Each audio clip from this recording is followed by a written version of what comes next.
Today's topic is work hard, work smart. I was talking some time back to an entrepreneur, and he is having a company, a startup, and I asked just how things are progressing, how is your product coming up, and so forth.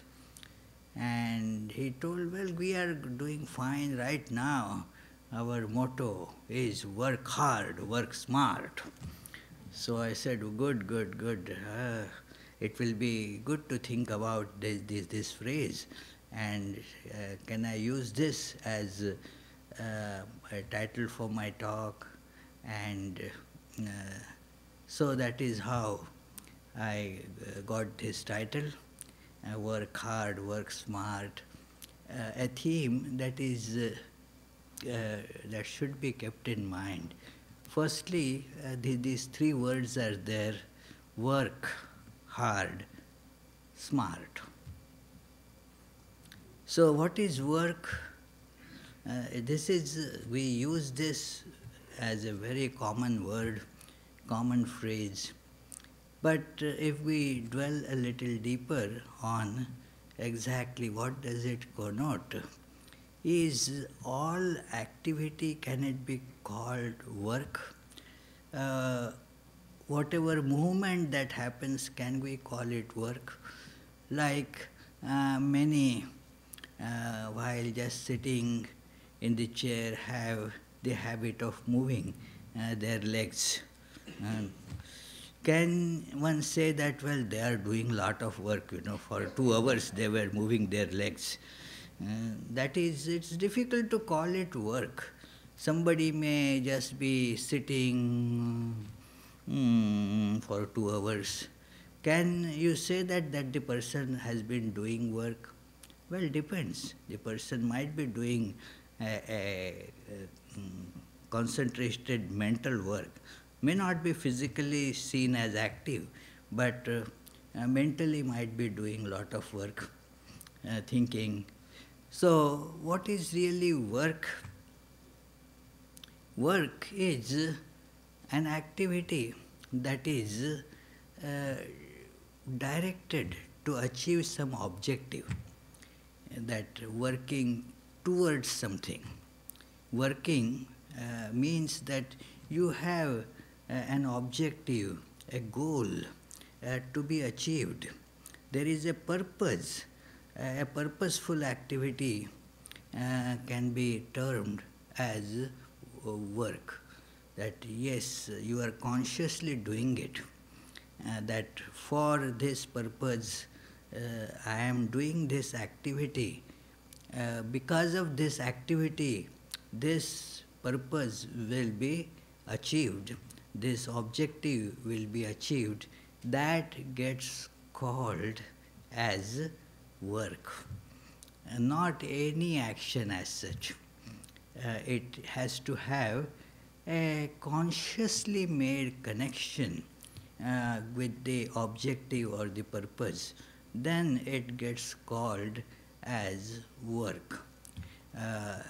Like I have now lot of work to do. Like the Tara sent a message that she wants to see me just about 15 minutes, 20 minutes ago. And I said, sorry, I am working right now, I am busy right now. Because there was very little time before the today's this service was to start, and I have to finish a few things before that. So towards that I was working. So there the work has an objective, the activity has an objective to achieve a few things before this time. So like I had to mark the verses in Bhagavad Gita that I am going to quote today and so forth. That has to be done before the lecture. After the lecture it is no use. So it is therefore to that end I was working, and therefore that activity could be called as work. So sometimes it does have so happen, somebody calls and says, are you doing something special now? Are you working? I say, well, may not be something particular.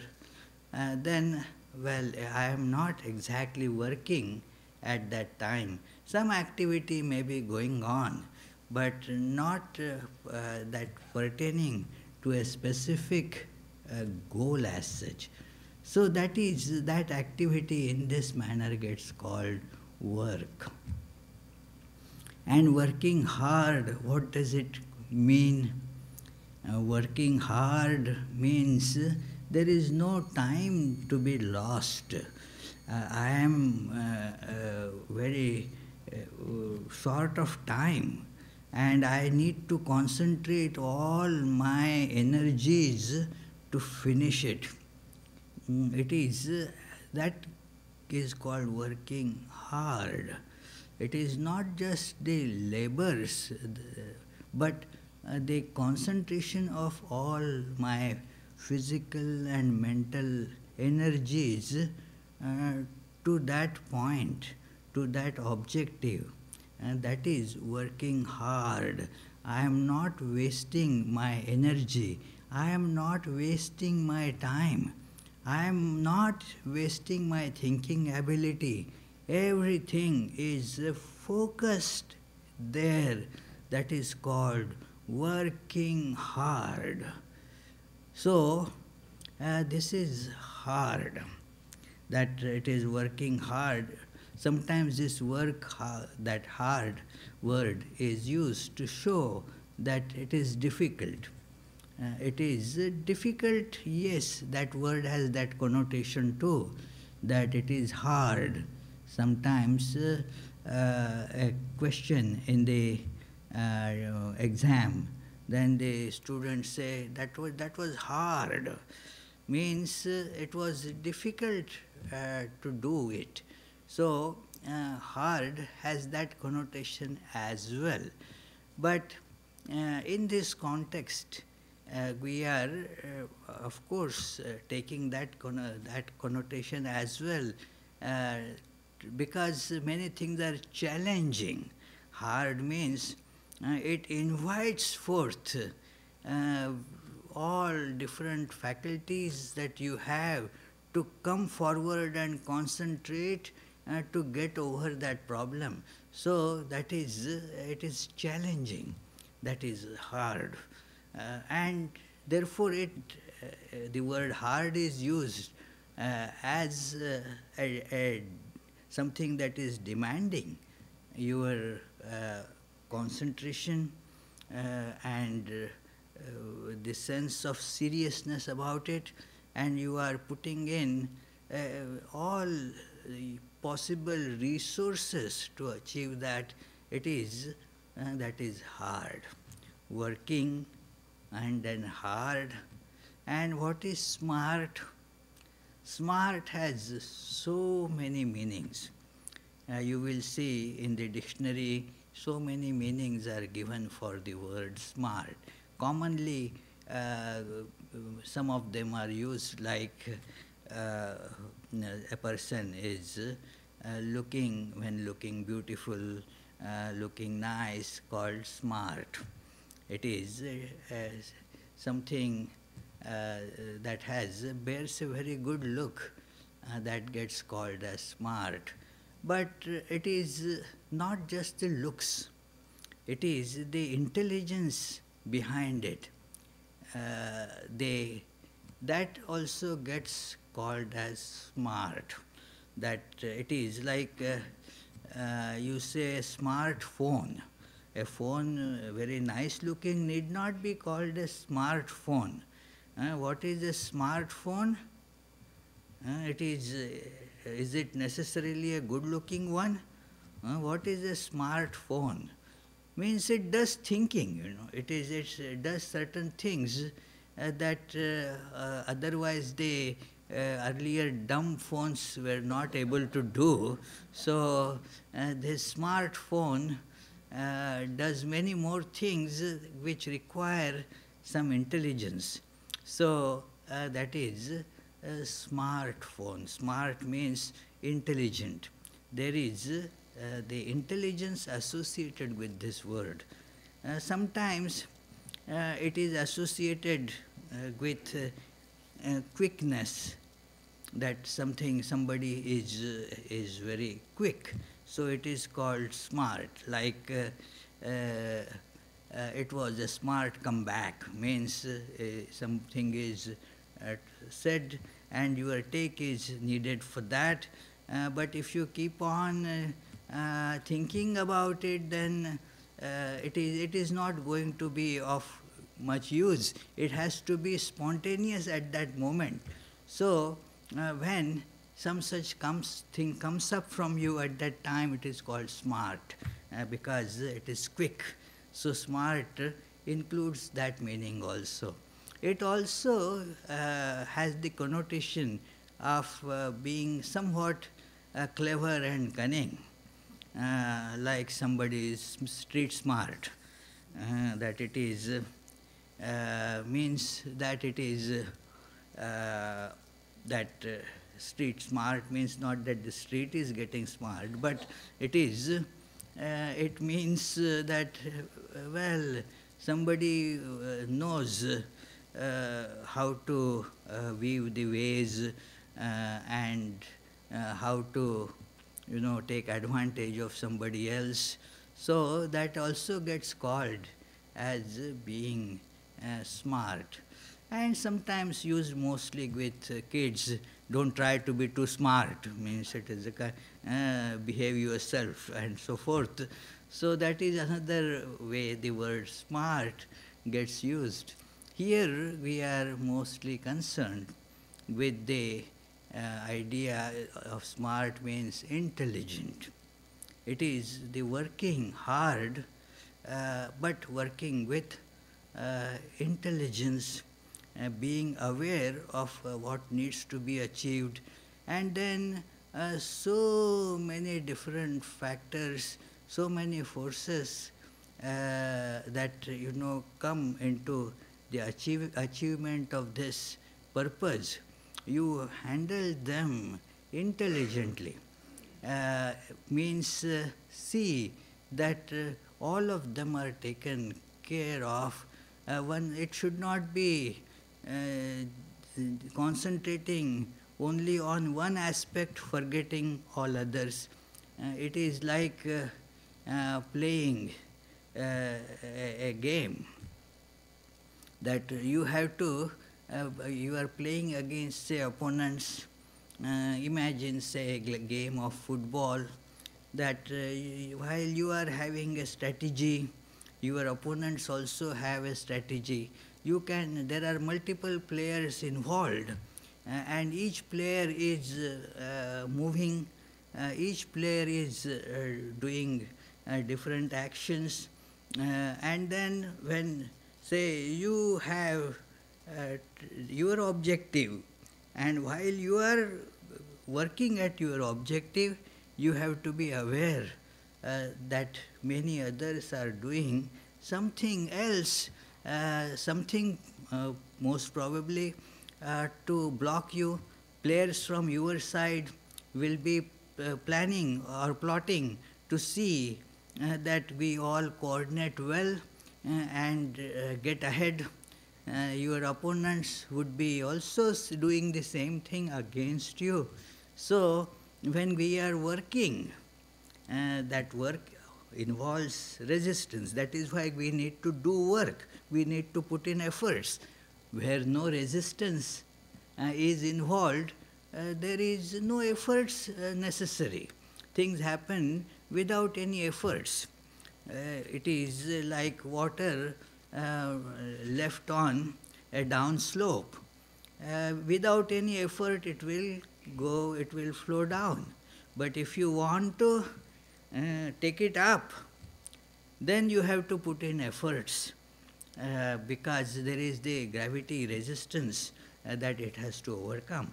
So when we are doing work, we are putting in effort, it means that there are resistances of different type, resistance in multifarious ways that is trying to prevent you from achieving that. And so, when working smart, you have to be aware that there are so many different forces which you have to overcome, with which you have to deal.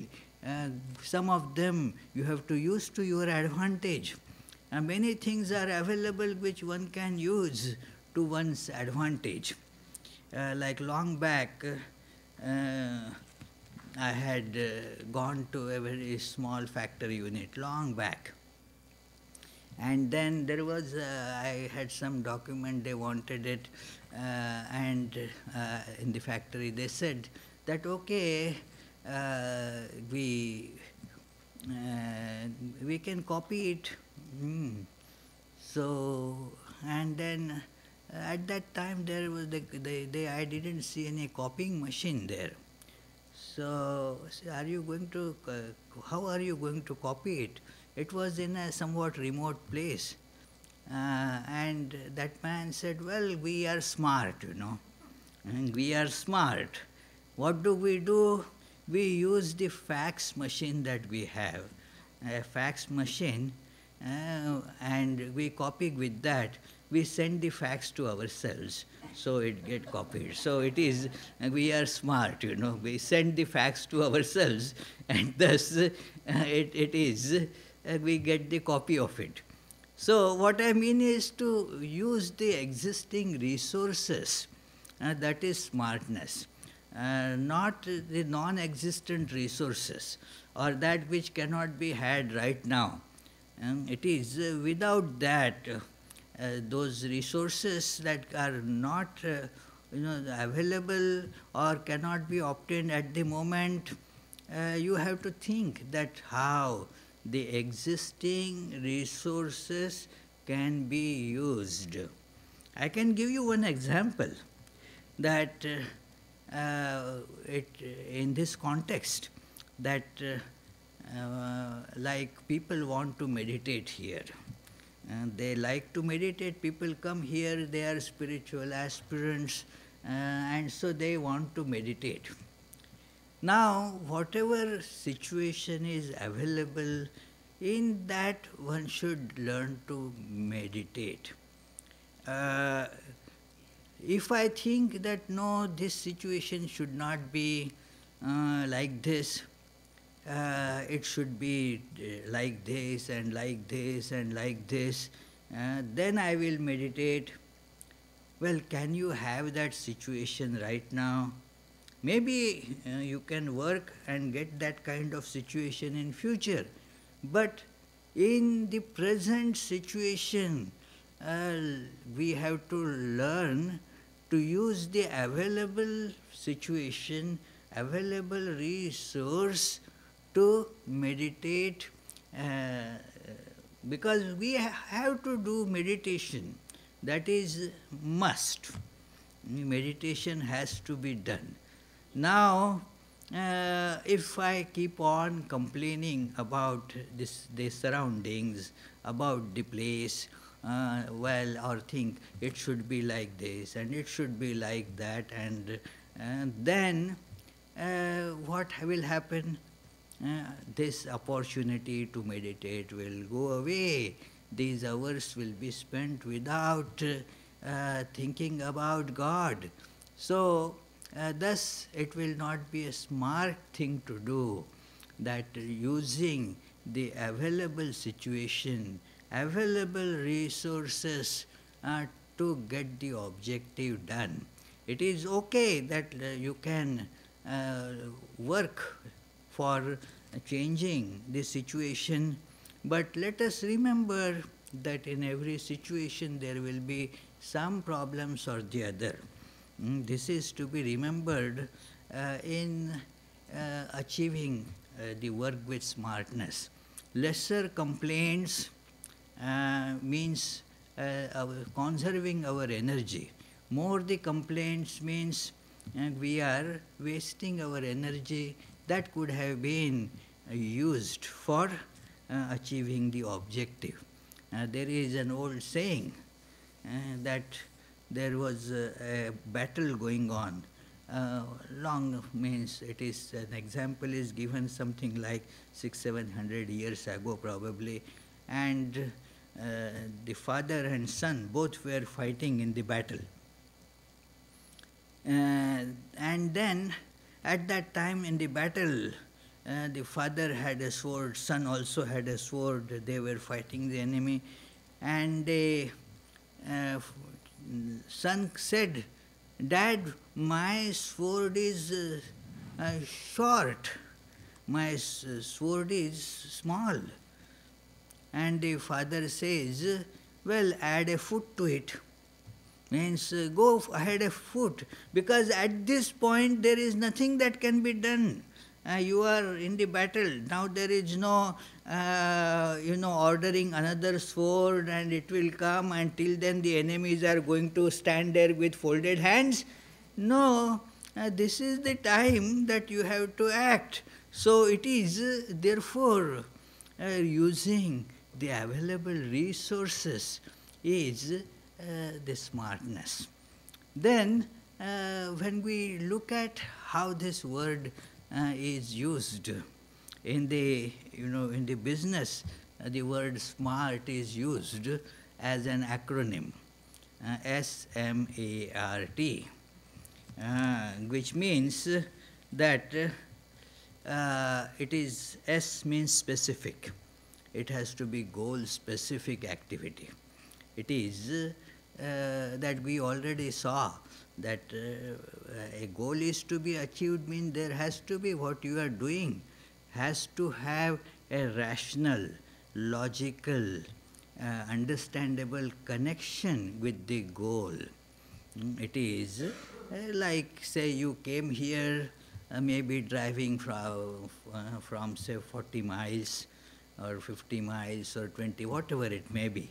So it was a directed, goal-specific activity. Your driving was a goal-specific thing, not just roaming about, okay, let us see the scenic routes, and then we stumble upon Vedanta society. That is a different thing, but you were coming here, so it was a goal-specific activity.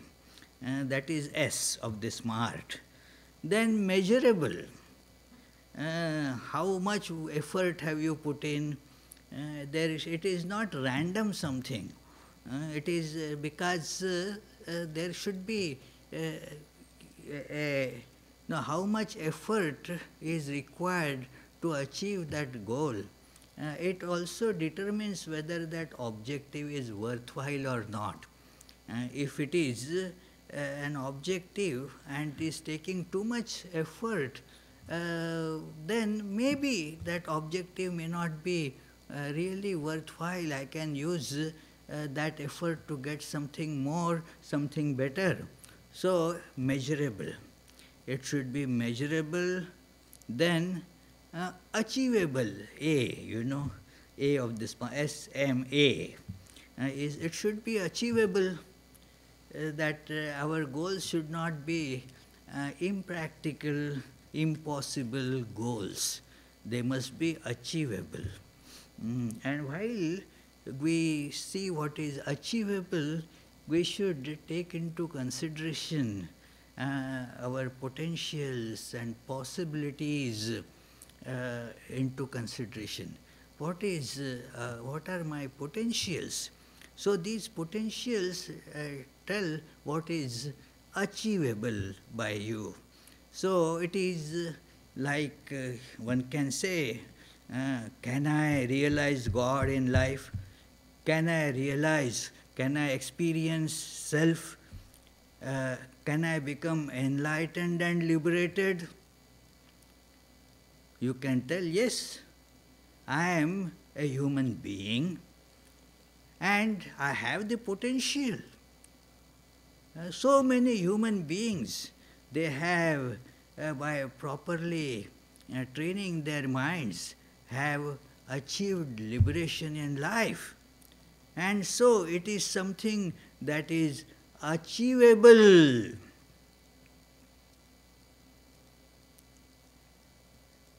Can I become happy in this world by getting more money, by getting many other things in the world? Well, you can see that by getting those things, you do not really add to your happiness. So, that is something that is unachievable. Let us not think something that is unachievable. It is, you can get lot of money, but there is no connection between more money and more happiness. Otherwise, so many rich people wouldn't have committed suicide, or would have led a very unhappy life. You can, if you want, you can see the histories of the Newport mansions, the big, that Breaker's mansion and others, that of course those people who had them, by even looking at those mansions, you know that they must have been rich people.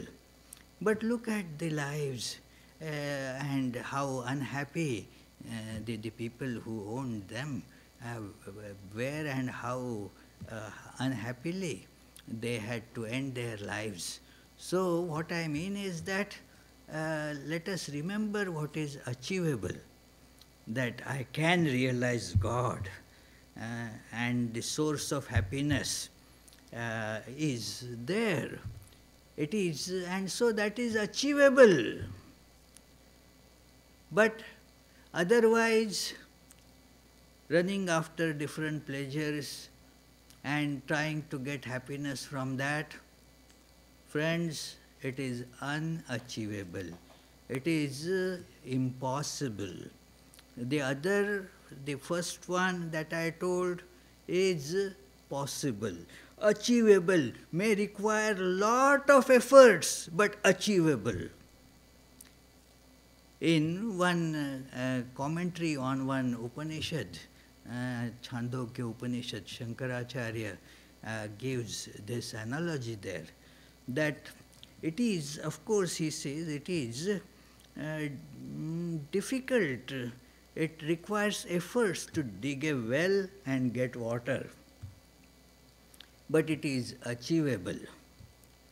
To get water by running after a mirage, is it possible that there is the water I see, mirage, not really water there. By running after mirage and getting water, is it achievable? It is basically an impossible task. So, if you are smart, you will see whether it is achievable or not. Many have this idea, well, let me satisfy everybody in the world. Let me make happy everybody in the world. Well, it is an impossible task. If you try to make A happy, B will become unhappy. There is nobody in the history that has ever been able to succeed.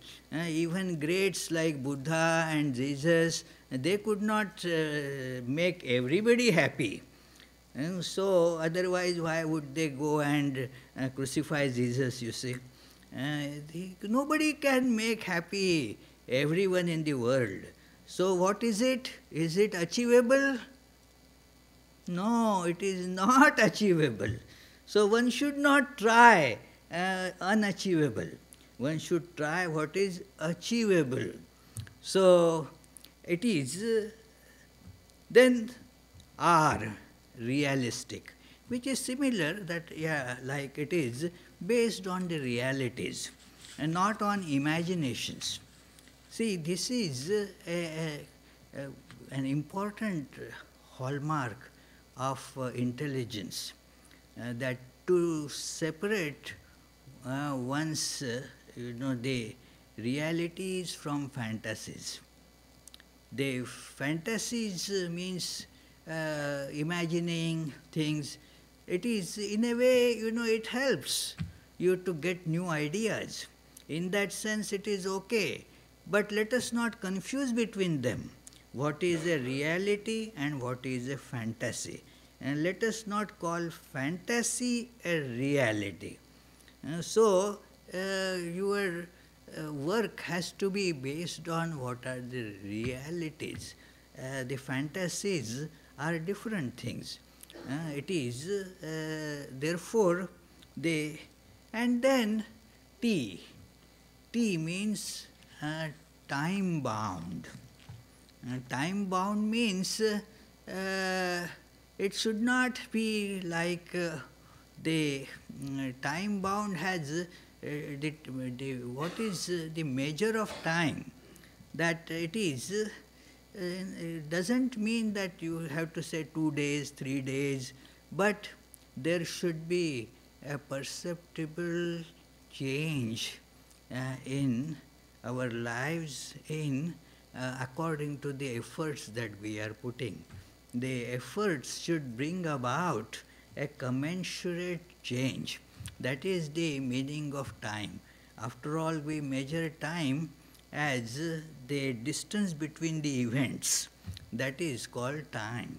What it also connotes is that the processes should not be taking so long a time that it will defeat the very purpose. You know that the famous lore of Birbal, that Birbal was a wise man. So he was, I don't want to go into the details, but he was in the court of the king, Akbar, and the king was waiting for him in the court. The court proceedings were to begin, and he therefore sent for Birbal. And Birbal said, well, he is just cooking some rice mix, and as soon as the cooking is done, he will be coming there soon. Then about half an hour elapsed, still Birbal is not seen. Again he sent the messenger, hey, king is calling you, come quickly. He said, yes, as soon as I am busy right now cooking this rice thing, as soon as it is done, I will be rushing. Then still another half an hour was over, and then the king said, let us go and see what kind of cooking this fellow is doing, taking so long a time. 2 hours have elapsed, and what kind of cooking this fellow is doing, let us see. And so when he goes, there was in the open courtyard, Birbal was seen cooking.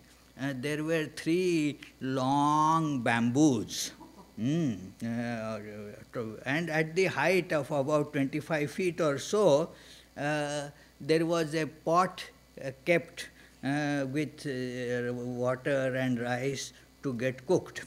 And underneath, on the ground, there was a little fire with 1 or 2 these blades of husk burning on right there. And as one piece of husk is getting burned, Birbal would slowly put another husk. And when this scene was seen, then the emperor exclaimed that, well, is your cooking going to be completed any time?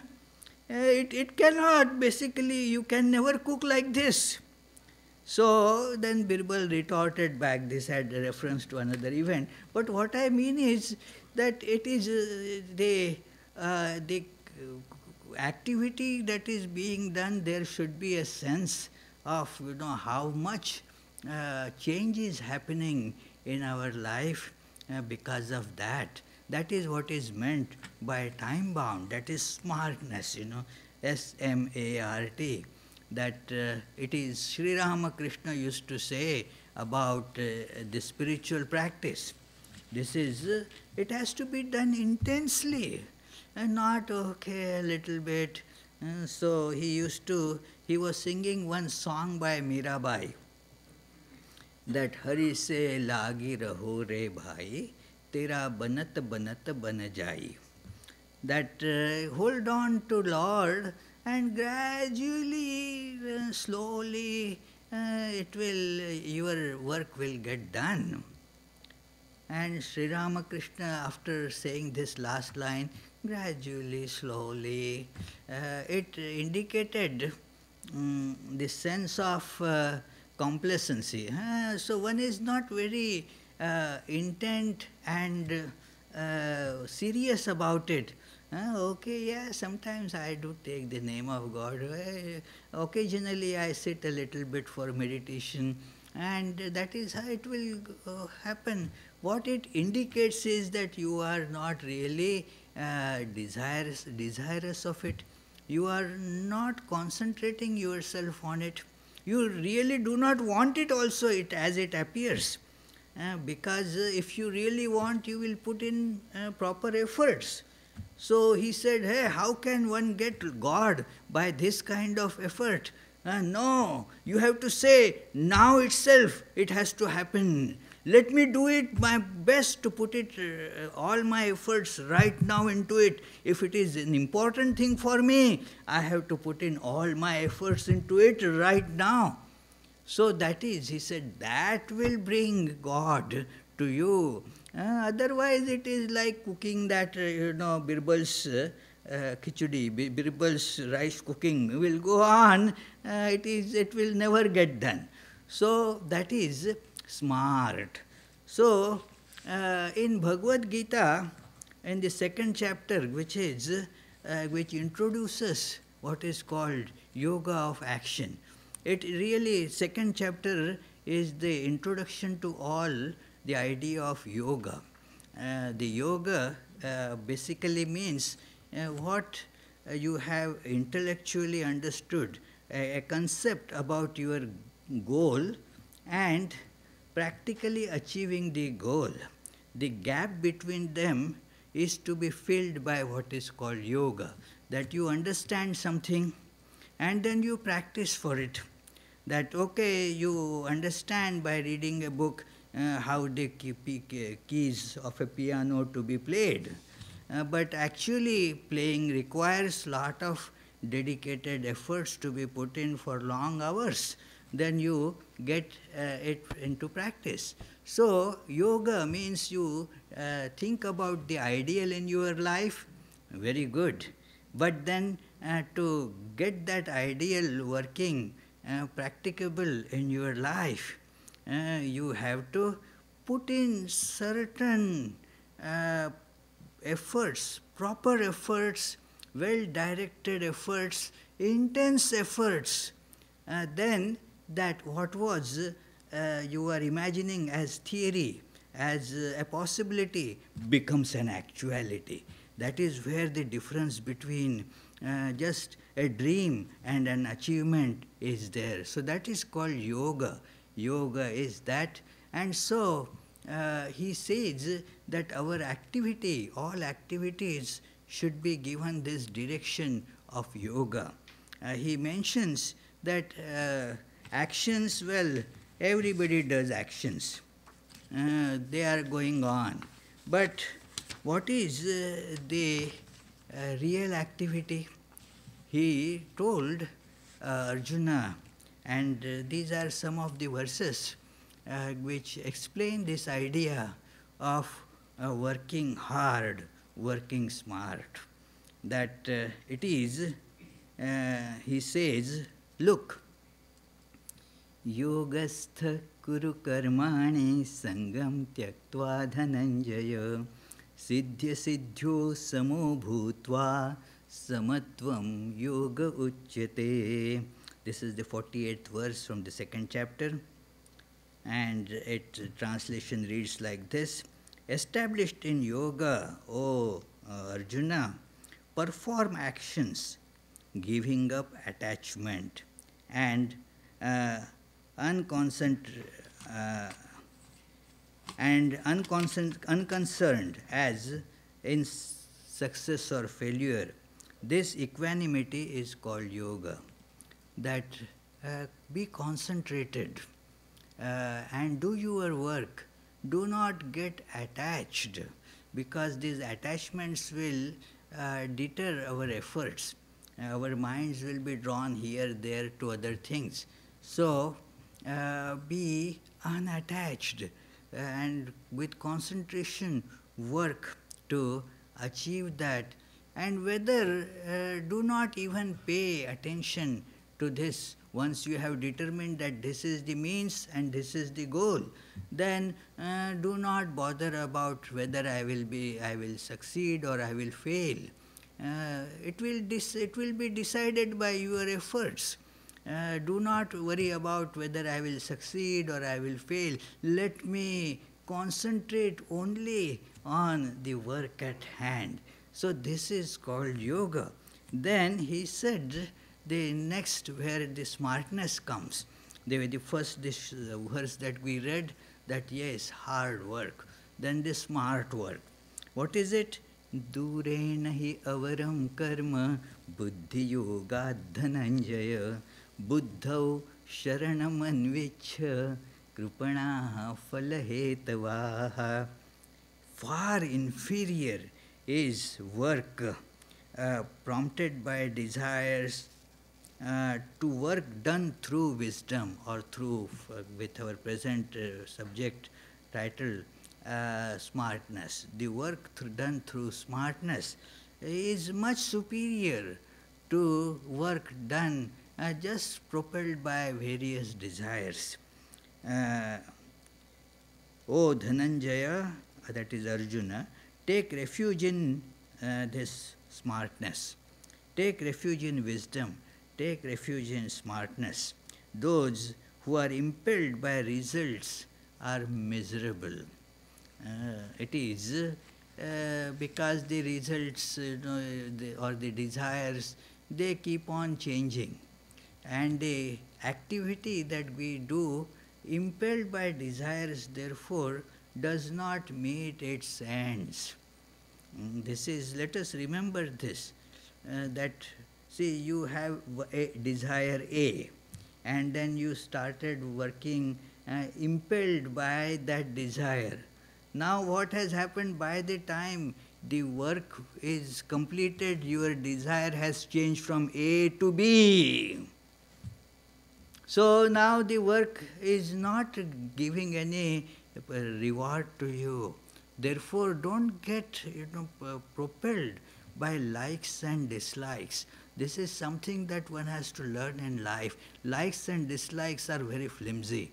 They are one in the morning, another in the afternoon.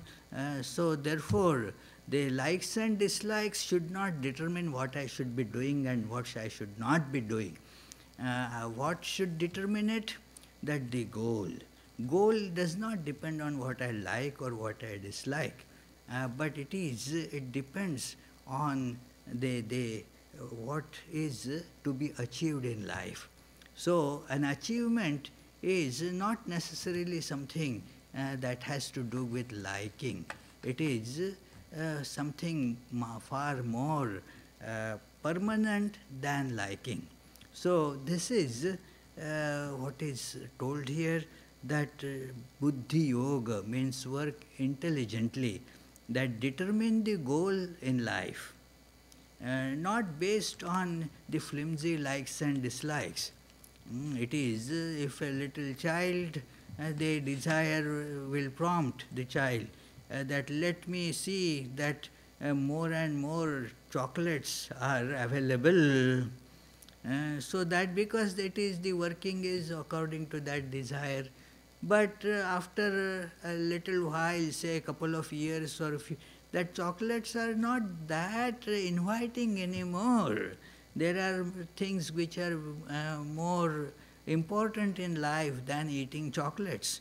And in fact, after a while, sees that eating chocolates can be very detrimental in our life.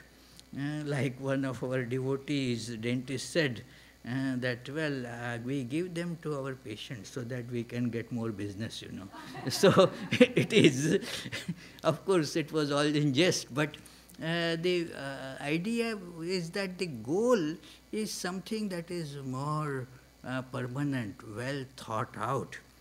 It is not prompted by the impulsive desires that keep on coming to us and working towards that goal. And how that work should be getting closer and closer. Plan how you can get there. Do what are the obstacles, what you need to overcome, what are your resources, what are the oppositions or resistance that you will have to overcome. Think of that and plan your actions. That is the smart action. And then the next verse, he really defines that what main obstacle that the workers have in their life. And many times this is, you can take it as the definition, Bhagavad Gita definition of working smart. Buddhi yukto jahatiha ubhe sukrita dushkrite tasmad yogaya yujyasva yoga karmasu kaushalam. Endowed with wisdom, giving up the fruits resulting from actions, attaining self-realization. It is, this is actually, I am reading translation of the next verse, which is connected to this one. But anyway, it is, yoga, he says, is the skill of work. The skill in the work is to do the work without getting caught in the work. This is the real skill in work. Because whatever work we do, it tends to catch me. I get attached to that work. And thus I lose my freedom. Even when the necessity of that particular activity is over, it will still keep me pulling to itself. It is getting caught in the work, getting attached to the work. It is, many times it is seen that the parents, they need to do some work for to bring up their children. And they do that work, but while doing that work, they get attached.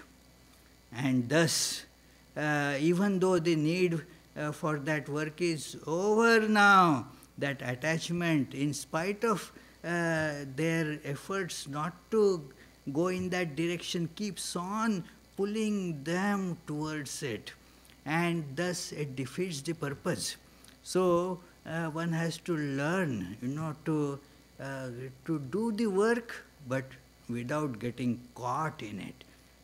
That is working smart. Because the works will have the tendency to catch you, to grab you, to prevent you from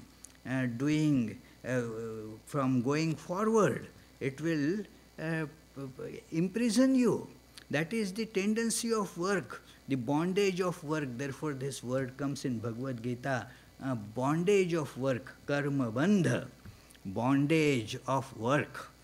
And this bondage of work has to be avoided. Do the work, but don't get bound by it. Clean all the dirt, but do not get yourself dirty while doing it. That is the skill in work, that do the work, but don't get caught in it. In one of the Bengali poems about this, it is said how this is skillful, that it is in the mouth of a snake, you make a little frog go up and down. The snake will be trying to grab the frog. As soon as the snake opens the mouth, insert the frog in it, but before it can close, take it out. So, doing work without getting caught is akin to that. do the work in a smart way, work hard and work smart, so that we do the work, but we do not get caught in the work. Getting caught in the work, getting attached to it is the source of all misery, as one can experience, and as the great sages have warned us against that. Yes, work hard, but be smart, don't get caught in it. And thus we will be able to achieve the goal of our life for sure, because we have the potential. Read there, religion is the manifestation of divinity already in man. That divinity is already in us. We have the potential. Now, the work is to bring out that potential and make it an actuality in life, and to use all the available resources for that purpose. That is the smartness. So, let us work hard, let us work smart.